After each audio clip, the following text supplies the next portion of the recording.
Hi ಎಲ್ರಿಗೂ. ಇವತ್ತು fish ತವಾ fry ಮಾಡ್ತಾಯಿದ್ದೀನಿ. ತುಂಬ ಈಸಿ, ಕಷ್ಟ ಅನ್ಕೊತಾರೆ ಕೆಲವು ಜನ. ತುಂಬ ಈಸಿ, ಬೇಗ ಮಾಡಿಬಿಡ್ಬೋದು. ಒಂದು ಸಲ ಮಾಡಿಬಿಟ್ರೆ ಮತ್ತೆ ಮತ್ತೆ ಮಾಡಬೇಕು ಅನಿಸುತ್ತೆ. ಒಂದು ಸಲ ಟ್ರೈ ಮಾಡಿ. ಇದಕ್ಕೊಂದು ಪೇಸ್ಟ್ ರೆಡಿ ಮಾಡ್ಕೊಳ್ಳೋಣ. ಮಸಾಲ ಪೇಸ್ಟು ಒಂದು ತಟ್ಟೆಗೆ 2 ಸ್ಪೂನ್ ಖಾರದ ಪುಡಿ, ಒಂದು 1/4 ಟೀ ಸ್ಪೂನು ಅರಿಶಿನ, ರುಚಿಗೆ ತಕ್ಕಷ್ಟು ಉಪ್ಪು.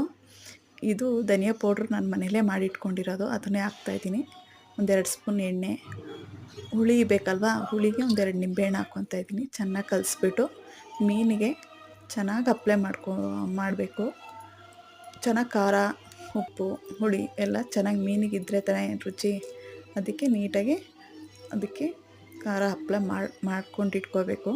ಒಂದು 10 ನಿಮಿಷ 15 ನಿಮಿಷ ನೆನೆಯಕ್ಕೆ ಬಿಟ್ಬಿಡಬೇಕು.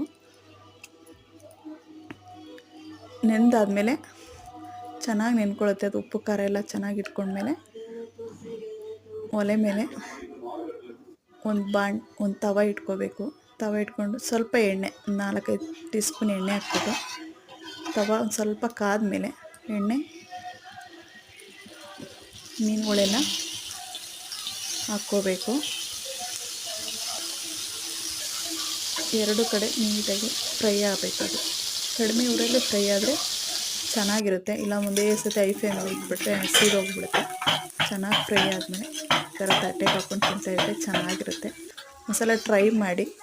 ಸುಮ್ಮನೆ ನೋಡಿ ಹೋಗ್ತಾಯಿದ್ದಾರೆ, ಲೈಕ್ ಮಾಡಿ, ಶೇರ್ ಮಾಡಿ. Thank you.